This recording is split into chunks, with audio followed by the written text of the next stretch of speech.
Hello tout le monde, j'espère que vous allez tous très bien.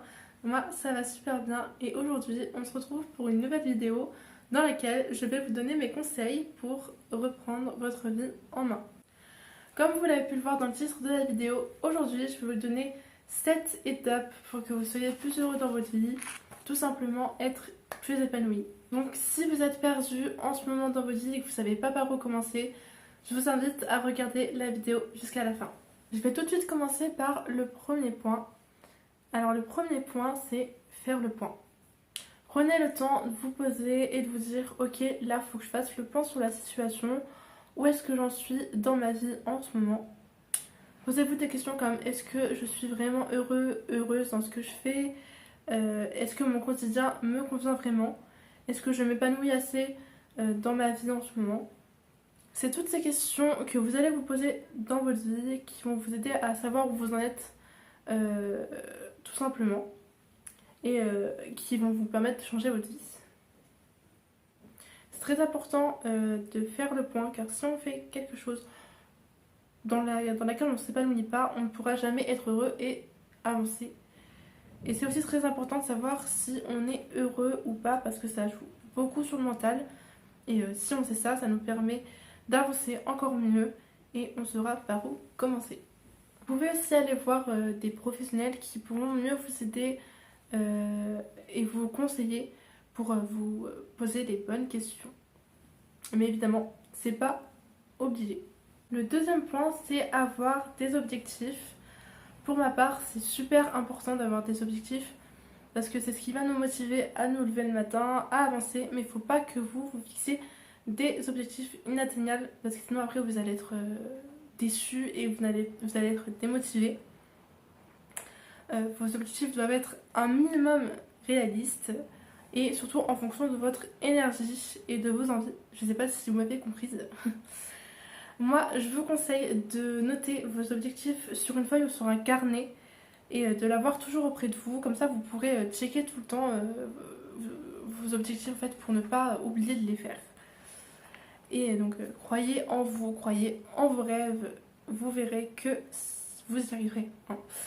Mais dites-vous que si vous n'arrivez pas à réaliser un de vos objectifs, ne vous mettez pas la pression.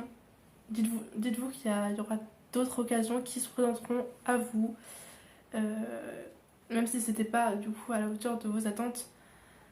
Donc rien n'est perdu. Ne vous inquiétez pas et aussi osez sortir de votre zone de confort. Vous verrez que vous aurez beaucoup plus confiance en vous lorsque vous serez sorti de votre petit cocon. Voilà. Et donc ne baissez jamais les bras et surtout ne vous sous-estimez pas. Le troisième point, c'est le sport. Alors faire du sport, c'est super important pour la santé et la santé mentale. Il améliore l'estime de soi, la confiance en soi et réduit la dépression et l'anxiété. Ça a été prouvé scientifiquement. Le sport, ça contribue vraiment au bien-être. Vous pouvez en faire chez vous, comme par exemple des séances de fitness, des exercices pour tout le corps et travailler vos abdos, des petites séances de stretching. Vous pouvez trouver des vidéos sur YouTube pour le stretching et les cours de sport. Et vous pouvez aussi vous inscrire à la salle pour des séances plus complètes. Il faut avoir 16 ans minimum pour pouvoir s'inscrire à la salle de sport, je tiens à le préciser. Et ou tout simplement faire un sport que vous aimez et qui bouge assez pour vous dépenser au quotidien, travailler toutes les parties de votre corps. Moi personnellement, j'ai repris la danse parce que ça faisait 8 ans, j'en avais pas fait, oui ça fait longtemps et je fais du sport chez moi et au lycée. Faut pas oublier aussi qu'il y a le sport à l'école et donc si vous n'êtes pas habitué au sport, ne commencez surtout pas par faire des séances de 30 ou 45 minutes de séances intenses. 10 minutes c'est largement assez pour que votre corps s'habitue à faire des séances de 30 minutes ou même 1 heure voire même 2 heures. Mais ça c'est pour les plus grands sportifs. Tout ça c'est pour dire qu'il faut faire du sport, c'est très très très important. Le quatrième point, c'est faire du tri dans sa vie. Vous pouvez déjà commencer à faire du tri dans les personnes que vous fréquentez au quotidien. Donc enlever toutes les personnes toxiques qui vous empêchent d'avancer, qui vous tirent vers le bas, et garder toutes les personnes qui vous tirent vers le haut, qui croient en vous. Faites aussi du tri dans vos vêtements, vos meubles, vos décos. Mettez-vous dans un environnement sain qui vous plaît et qui vous rend bien. Le cinquième point, c'est l'organisation.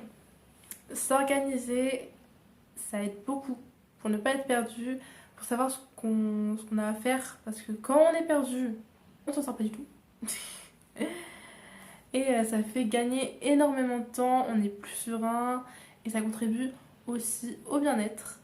Vous pouvez faire des to-do list ou même faire carrément un bullet journal où vous pouvez mettre dedans toutes les choses que vous avez à faire, vous faire des plannings, etc. Tout ce que vous voulez. Le sixième point, c'est faire des pauses et ne pas trop réfléchir. Prenez le temps de faire des pauses, de vous dire là stop, faut que j'arrête, que je me repose. Accordez-vous du temps pour prendre soin de vous, pour aller mieux si vous êtes dans un bad mood. Dans ces moments-là, moi, je pense que c'est bien de rester seul. Comme ça, on peut vraiment se concentrer sur nous-mêmes, se reposer. Je sais qu'il y a certaines personnes qui vont dire que ça peut paraître égoïste de s'éloigner des autres, même de ses proches. C'est pas du tout, moi je trouve que c'est pas du tout égoïste. Au contraire, c'est important de penser un peu à soi, parce qu'on a tous tendance à penser au bonheur des autres avant le sien.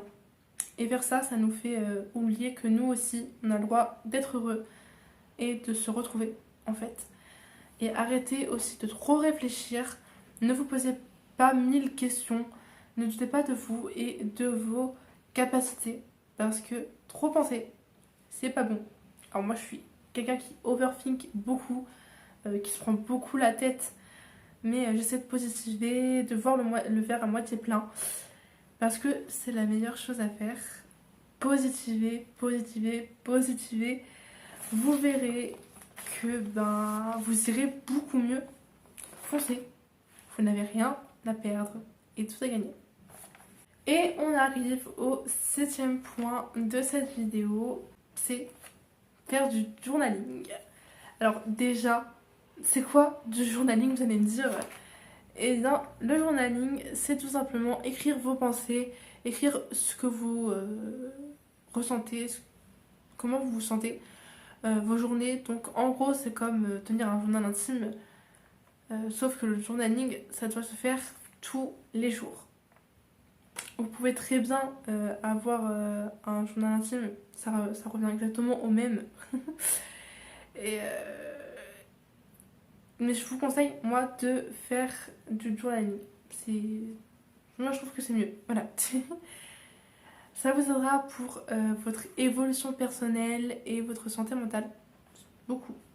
C'est toujours bien d'écrire ce pourquoi on est reconnaissant.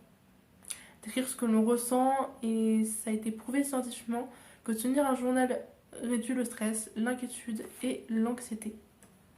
Et cette vidéo se touche déjà à sa fin. J'espère que cette vidéo vous aura aidé à avoir une vie meilleure, vous aura un peu éclairé sur certains points. N'hésitez pas à vous abonner, à laisser un petit commentaire en dessous de la vidéo, à laisser un pouce bleu et à activer la cloche de notification pour ne rater aucune de mes prochaines vidéos. Je vous fais plein de gros bisous et on se retrouve très bientôt pour une nouvelle vidéo.